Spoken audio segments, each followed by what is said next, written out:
میں آپ سے کہہ رہا ہوں، حدیث سے کہہ رہا ہوں، اگر اللہ کسی مسلمان کو ساری دنیا کے مال کا مالک بنا دے اور وہ اس مال کو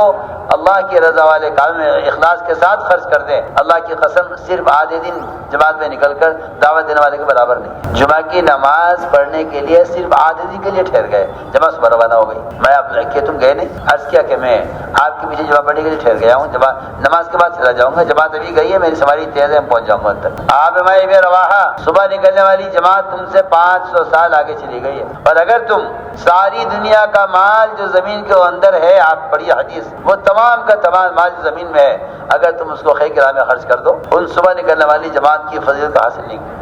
کر سکتے۔ حامدوں و مسلموں و مسلمہ، یہ جو مولانا سعد صاحب نے عبداللہ ابن رواحہ رضی اللہ تعالیٰ عنہ کے واقعے کو تبلیغی جماعت کے کام کے اوپر فٹ کیا ہے، یہ بالکل غلط ہے اور کھلی ہوئی تحریف ہے، اور ہم عبداللہ ابن رواحہ رضی اللہ تعالیٰ عنہ کی اسی روایت سے اس بات کو ثابت کریں گے کہ مولانا سعد صاحب نے 100% غلطی کی ہے اور تحریف کی ہے۔ تبلیغی احباب فی سبیل اللہ اور قتال کے فضائل کو جو اپنے کام کے لیے استعمال کرتے ہیں اور اپنے کام پر اس کو فٹ کرتے ہیں، یہ دراصل بخاری شریف کی ایک روایت سے استدلال کرتے ہیں۔ امام بخاری نے کتاب الجمعہ کے اندر ایک باب باندھا ہے، باب المشی الی الجمعہ، اور اس میں حدیث قتال و جہاد والی نقل کی ہے۔ عبایہ ابن رفاع ابن رافع ابن خدیج، جو حضرت رافع ابن خدیج رضی اللہ تعالیٰ عنہ کے پوتے تھے، یہ جمعہ کی نماز کے لیے چل کر جا رہے تھے، راستے میں ابو عبس رضی اللہ تعالیٰ عنہ ملے، انہوں نے فرمایا کہ میں نے رسول اللہ صلی اللہ علیہ وسلم کو ارشاد فرماتے ہوئے سنا ہے، من اغبرت قدماہ فی سبیل اللہ حرمہ اللہ علی النار، کہ جس شخص کے قدموں پر اللہ کے راستے کا گرد و غبار لگے، اللہ تعالیٰ اس کو جہنم کی آگ پر حرام کر دیتے ہیں۔ یہ جو حدیث ہے اس کا تعلق قتال سے ہے۔ اس حدیث میں عبایہ ابن رفاع اور ابو عبس رضی اللہ تعالیٰ عنہ یہ ثابت کر رہے ہیں کہ جمعہ کے لیے چل کر جانا بھی فی سبیل اللہ ہے۔ امام بخاری نے جمعہ کی نماز کا باب باندھ کر اس میں قتال اور فی سبیل اللہ والی حدیث لا کر یہ ثابت کرنے کی کوشش کی ہے کہ جمعہ کی نماز کے لیے چل کر جانا بھی فی سبیل اللہ میں شامل ہے۔ اب آگے کی بات کو بڑا دھیان اور توجہ سے سنیے۔ دیکھیے یہاں پر 3 چیز ہو گئی، نمبر 1 قتال یعنی اللہ تعالیٰ کے راستے میں لڑنا، نمبر 2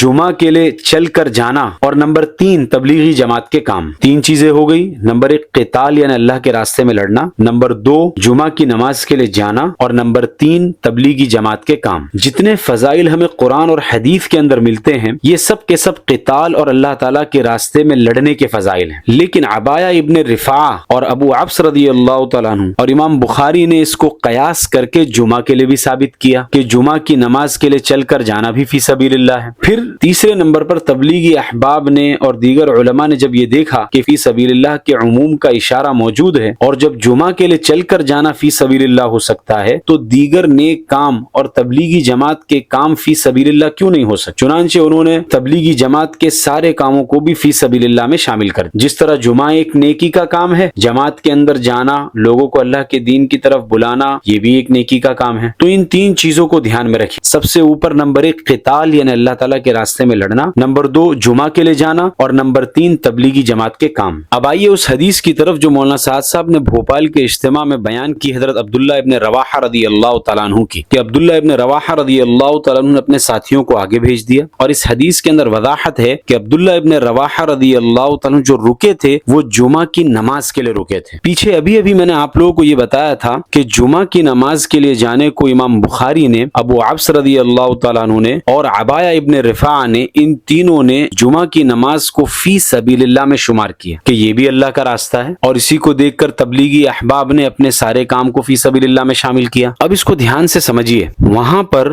جمعہ کی نماز ہی کو فی سبیل اللہ مانا گیا تھا۔ یہاں پر عبداللہ ابن رواحہ رضی اللہ تعالیٰ کی حدیث میں عبداللہ ابن رواحہ خود جمعہ کی نماز کے لیے رک رہے ہیں۔ جب وہاں پر جمعہ کے لیے جانا فی سبیل اللہ ہے تو عبداللہ ابن رواحہ کا یہاں پر جمعہ کے لیے رکنا کیا یہ فی سبیل اللہ نہیں ہے؟ وہاں پر تو عام جمعہ تھی، اور یہاں پر عبداللہ ابن رواحہ کو آپ صلی اللہ علیہ وسلم کی اقتداء میں جمعہ کی نماز پڑھنی تھی۔ جب وہ فی سبیل اللہ ہے تو یہ فی سبیل اللہ کیوں نہیں ہے؟ تو جب دونوں فی سبیل اللہ ہے تو ہونا تو یہ چاہیے تھا کہ آپ صلی اللہ علیہ وسلم عبداللہ ابن رواحہ پر نکیر نہ کرتے، لیکن تعجب کی بات ہے، ہو کیا رہا ہے کہ آپ صلی اللہ علیہ وسلم نے بڑی سخت نکیر کی عبداللہ ابن رواحہ پر، اور یہ تک فرمایا کہ زمین میں جو کچھ ہے وہ سب اگر تم خرچ کر دو تو بھی صبح میں جانے والوں کے ثواب کو تم نہیں پہنچ سکتے۔ یہ جو بلیغ نکیر آپ صلی اللہ علیہ وسلم نے کی ہے، یہ قیامت تک لوگوں کے لیے ایک سبق ہے۔ ایک طرف امام بخاری عبایہ ابن رفاعہ اور ابو عبس رضی اللہ تعالیٰ عنہ فی سبیل اللہ کو عام قرار دے رہے ہیں اور جمعہ کو بھی اس میں شامل کر رہے ہیں۔ دوسری طرف آپ صلی اللہ علیہ وسلم قتال والے فی سبیل اللہ کو جمعہ سے بالکل الگ کر رہے ہیں۔ مطلب کچھ نہ کچھ تو یہاں پر گڑبڑ ہے جو ہم سمجھ نہیں پا رہے ہیں، اور وہ یہ ہے کہ آپ صلی اللہ علیہ وسلم کا قتال کے کام اور فضائل کو جمعہ سے بالکل الگ کر دینا، یہ بالکل صاف اور واضح اور صریح دلیل ہے اس بات کی کہ کوئی بھی دوسری نیکی، چاہے وہ جمعہ کی نماز کے لیے جانا ہو یا تبلیغی جماعت کے سارے کام ہو یا کوئی بھی اور نیکی ہو، وہ حقیقی قتال فی سبیل اللہ کے سامنے ایک ذرے کی حیثیت بھی نہیں رکھتی ہے۔ اور دوسری بات ہمیں یہ پتا چلی کہ فی سبیل اللہ اتنا زیادہ بھی عام نہیں ہے اور قتال اور جنگ کے فضائل اتنے زیادہ بھی سستے نہیں ہیں کہ جس کا بھی جی چاہے اسے اپنے اعتبار سے ہر جگہ فٹ کرتا چلا جائے۔ تیسری بات ہمیں یہ پتا چلی کہ اگر دوسری نیکیوں کو اور جماعت کے کام کو آپ فی سبیل اللہ کے ساتھ میں ملانا بھی چاہتے ہیں تو جو اصل فی سبیل اللہ ہے اور جو قتال کے فضائل ہیں ان کے درمیان اور ان دوسری نیکیوں کے درمیان بھی فرق مراتب کا لحاظ کرنا ضروری ہے۔ یہاں تک کہ کلپ کا خلاصہ یہ ہوا کہ اصل تو فی سبیل اللہ قتال کے لیے ثابت تھا، تبلیغی احباب نے بخاری شریف کے اندر جو جمعہ والی حدیث ہے اس کے ذریعے سے اپنے کام کو فی سبیل اللہ کے اندر شامل کیا، اور مولانا سعد صاحب یہاں پر کیا کر رہے ہیں کہ جس جمعہ کی نماز کے ذریعے سے اپنے کام کو فی سبیل اللہ کے اندر شامل کیا تھا، اسی جمعہ کی نماز کے مقابلے میں اپنے کام کو لا کر یہ ثابت کرنے کی کوشش کر رہے ہیں کہ دیکھو عبداللہ ابن رواحہ رضی اللہ تعالیٰ عنہ جماعت سے پیچھے رہ گئے اور جمعہ کی نماز کے لیے انہوں نے جماعت کے کام کو مؤخر کر دیا، اس لیے آپ صلی اللہ علیہ وسلم نے یہ فرمایا۔ اس جھول کو آپ سمجھ رہے ہو کہ جس جمعہ کی نماز کا سہارا لے کر اپنے کام کو فی سبیل اللہ میں شامل کیا تھا، اسی جمعہ کی نماز کے اگینسٹ میں لا کر اپنا کام کھڑا کر دیا، اور اصل فی سبیل اللہ اور قتال کو تو اس حدیث سے بالکل اڑا ہی دیا۔ وہ نیکیاں جو حقیقتاً فی سبیل اللہ ہے اور وہ نیکیاں جن کو مجازاً فی سبیل اللہ کے ساتھ میں لاحق کیا گیا ہے، ان دونوں کے درمیان آپ صلی اللہ علیہ وسلم کا یہ فرق کرنا، یہی ہماری دلیل ہے کہ آپ صلی اللہ علیہ وسلم کے اس بیان کردہ فرق کا لحاظ کیے بغیر اپنے ہر کام میں فی سبیل اللہ کے فضائل کو جوڑتے چلے جانا یہ تحریف ہے۔ یہ تو ہوا مولانا سعد صاحب کی بات کا جواب۔ اب ایک اشکال یہ باقی رہ جاتا ہے، جب آپ صلی اللہ علیہ وسلم کی حدیث سے ہمیں پتہ چل گیا کہ فی سبیل اللہ کا عموم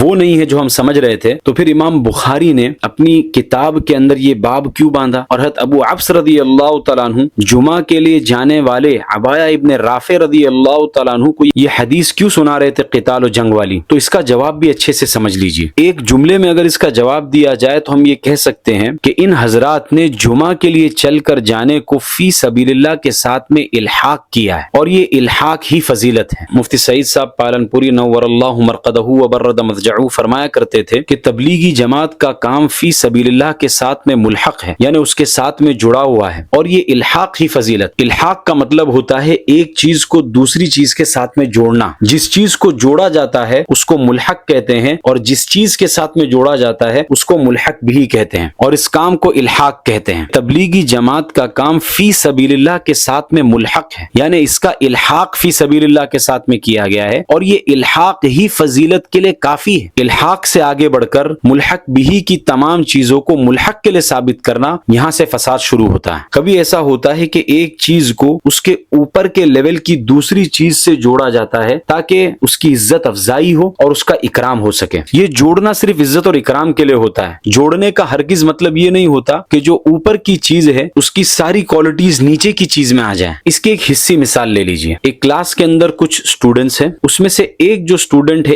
وہ بہت زیادہ محنتی بھی ہے اور ہر روز ٹائم پر سبق بھی سناتا ہے، استاد کی خدمت بھی کرتا ہے، اور استاد بھی اس سے بہت خوش ہے۔ ایک دن استاد نے اس سے خوش ہو کر کہا کہ زید تو میرے بیٹے کی طرح ہے۔ اب جو استاد نے زید کا الحاق اپنے بیٹے کے ساتھ کیا، زید کو اپنے بیٹے کے ساتھ میں جو جوڑا ہے، یہ الحاق ہی فضیلت کے لیے کافی ہے۔ لیکن زید نے خیالی پلاؤ بنانا شروع کر دیا۔ زید یہ سوچنے لگا کہ استاد جی نے تو مجھے اپنا بیٹا کہا ہے، تو جس طرح استاد جی روزانہ اپنے بیٹے کو 100 روپے دیتے ہیں، مجھے بھی روزانہ آپ 100 روپے دیں گے۔ جس طرح استاد جی روزانہ شام کو اپنے بیٹے کو باغ میں گھمانے لے جاتے ہیں، بادام کا دودھ پلاتے ہیں، اس طرح مجھے بھی روزانہ گھمانے باغ میں لے جائیں گے اور بادام کا دودھ پلائیں گے۔ اور حد تو تب ہوئی جب زید نے استاد جی سے یہ درخواست کی کہ استاد جی آپ ایک وصیت بنا دیجئے، جس طرح آپ کے بیٹے بیٹے کو میراث میں سے حصہ ملے گا اس طرح مجھے بھی میراث میں سے حصہ مل جائے کیونکہ آپ نے مجھے بیٹا کہہ دیا ہے، تو ایسے طالب علم کو استاد جی اٹھا کر پاگل خانے بھیج دیں گے۔ استاد نے جو یہ صرف کہا تھا کہ تو میرے بیٹے کی طرح ہے، تو یہ اس کی عزت افزائی اور اکرام کے لیے کہا تھا کہ تو میرے بیٹے کی طرح ہے، یعنی یہ الحاق اور استاد کا یہ کہہ دینا یہی فضیلت کے لیے کافی تھا۔ اس سے آگے بڑھ کر زید جو آگے خیالی پلاؤ بنانے لگا اور ملحق بھی کی تمام چیزوں کو ملحق کے لیے ثابت کرنے لگا، یہ ساری کی ساری چیزیں غلط تھیں۔ اس کی ایک مثال قرآن سے بھی لے لیجئے۔ شیخ عماد الدین ابو الفدا اسماعیل بن عمرو بن کثیر جن کی وفات 774 ہجری میں ہوئی، انہوں نے اپنی مشہور کتاب تفسیر ابن کثیر میں لکھا ہے کہ یعقوب علیہ السلام کو اللہ تعالیٰ نے تورات میں ایک جگہ پر اپنا بیٹا کہا۔ اب یہ جو بیٹا کہا یہ تشریفاً اور تکریماً کہا اور یعقوب علیہ السلام کے اعزاز کے لیے کہا، بلکہ جس طرح ایک باپ اپنے بیٹے سے محبت کرتا ہے اور اس کے ساتھ میں شفقت کرتا ہے، اسی طرح اللہ بھی اپنے بندے کے ساتھ میں شفقت کرتا ہے، اسی لیے اللہ تعالیٰ نے ان کو بیٹا کہا تھا۔ یہ جو الحاق تھا یعقوب علیہ السلام کو اپنا بیٹا کہنا، یہی فضیلت کے لیے کافی تھا، لیکن یہود نے کیا کیا؟ ملحق بھی کی تمام چیزوں کو ملحق کے لیے ثابت کر دیا کہ اچھا یعقوب علیہ السلام اللہ کے بیٹے ہیں اور ہم بنی اسرائیل یعنی ہم یعقوب علیہ السلام کے بیٹے ہوئے، بیچ میں سے حد اوسط گرا دو یعنی ہم اللہ کے بیٹے ہو گئے۔ چنانچہ سورہ مائدہ آیت نمبر 18 میں اللہ تعالیٰ نے یہودیوں کی اس بات کو نقل کیا۔ یہود کہتے ہیں نحن ابناء اللہ واحباؤہ، ہم تو اللہ تعالیٰ کے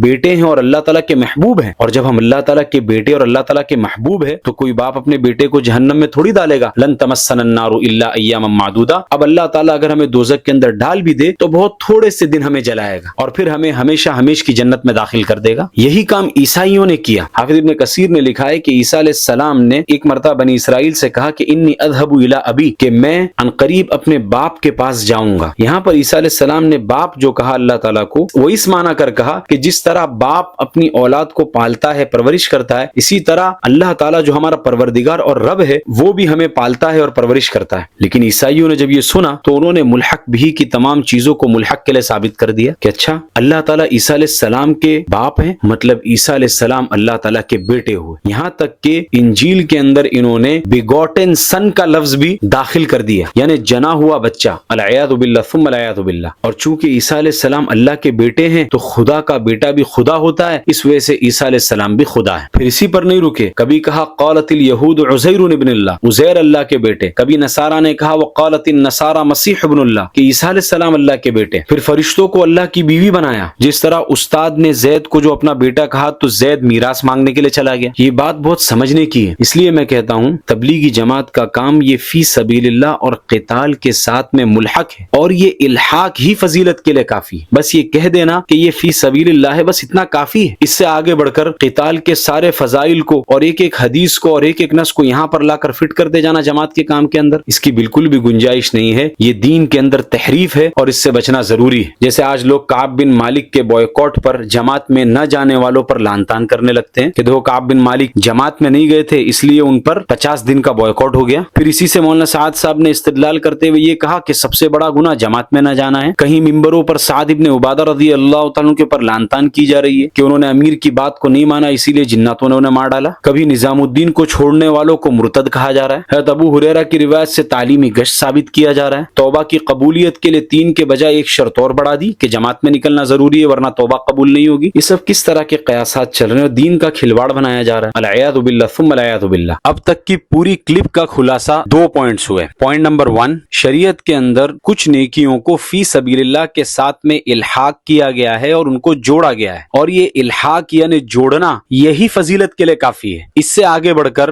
فی سبیل اللہ کی ساری چیزوں کو ان نیکیوں کے لیے ثابت کر دینا یہ بالکل بھی درست نہیں ہے بلکہ تحریف ہے۔ اور پوائنٹ نمبر 2، مولانا سعد صاحب نے عبداللہ ابن رواحہ رضی اللہ تعالیٰ کی روایت کو جماعت کے کام کے اوپر فٹ کرتے ہوئے جو یہ کہا کہ زمین میں جو کچھ ہے اگر اخلاص کے ساتھ نیکی کے کاموں کے اندر خرچ کر دے ایک آدمی، وہ آدھا دن جماعت میں نکل کر دعوت دینے والے کے برابر نہیں ہو سکتا۔ مولانا سعد صاحب کی یہ بات غلط ہے اور یہ تحریف ہے۔ حضرت عبداللہ ابن رواحہ رضی اللہ تعالیٰ عنہ کیا پڑوس کی مسجد کا رخ لے کر 3 دن کی جماعت میں جا رہے تھے؟ آدھی بات کیوں بتائی جاتی ہے؟ اب یہ کیوں نہیں بتاتے کہ عبداللہ ابن رواحہ رضی اللہ تعالیٰ کہاں جا رہے تھے؟ کوئی بھی تبلیغی جماعت میں جانے والا اگر جمعہ کے بعد تبلیغی جماعت کے ساتھ میں جا کر جڑ رہا ہے تو ایسا ہرگز نہیں ہے کہ اگر وہ پوری دنیا کا مال نیک کام میں خرچ کر دے تو جو جماعت صبح میں فجر میں گئی ہے وہ ان کے ثواب کو نہیں پہنچ سکتا۔ ہاں اتنا ضرور کہا جا سکتا ہے کہ جو لوگ صبح صبح جماعت کے لیے نکل گئے تو جتنا وقت وہ مسجد کے اندر گزاریں گے وہ ثواب ان کو ایکسٹرا ملے گا جو اس شخص کو نہیں ملے گا. جو تعلیم کے حلقے کے اندر وہ لوگ بیٹھیں گے اور آپ صلی اللہ علیہ وسلم کی احادیث سنیں گے، اس کا ثواب ان کو زیادہ ملے گا اور اس شخص کو نہیں ملے گا جو جمعہ کے بعد جڑ رہا ہے. اور جو قرآن کے حلقے کے اندر بیٹھ کر قرآن کی تلاوت کریں گے، اس کا ثواب ان کو ایکسٹرا ملے گا جو اس شخص کو نہیں ملے گا. لیکن یہ کہہ دینا کہ دنیا میں جو کچھ ہے سب کچھ خیر کے راستے میں خرچ کر دو، تو آدھے دن جماعت میں جا کر دعوت دینے والے کے برابر نہیں ہو سکتا. اگر اللہ کسی مسلمان کو ساری دنیا کے مال کا مالک بنا دے اور وہ اس مال کو اللہ کی رضا والے کام میں اخلاص کے ساتھ خرچ کر دے، اللہ کی قسم صرف آدھے دن جماعت میں نکل کر دعوت دینے والے کے برابر نہیں. یہ بات بالکل غلط ہے. ذالک ذکری للذاکرین، یہ نصیحت ہے نصیحت ماننے والوں کے لیے. ھذا وصلی اللہ علیہ وسلم.